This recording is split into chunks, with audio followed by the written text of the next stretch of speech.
What is up guys, this is me again to my another tutorial, and for today's tutorial at papalitan nga pala natin ng active status tong mga naka-green na online account. Okay, so madali lang naman ito guys, at ma-share ko lang para sa mga hindi pa nakakaalam. Okay, so ganito lang ang gagawin is punta lang kayo sa left side sa tatlong guhit na to, and then go to settings, tapos scroll down nyo lang, punta kayo sa accessibility. Ito yung papalitan natin yung kulay ng ating active status. Okay, so open nyo lang tong color filter. So ito, mamili lang kayo guys kung anong gusto nyong kulay. Example, itong blue/yellow or tinatawag na Tritanopia.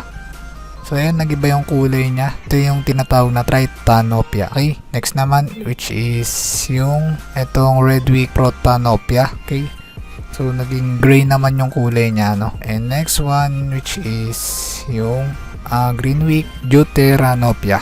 So yan guys, the same lang din pala siya ng kulay, no? So yan, i-try nyo lang din. Kung wala pang nakalagay na accessibility dito sa messenger nyo, i-update nyo lang yung messenger nyo sa Play Store o kaya sa iOS. And salamat and God bless sa inyo lahat.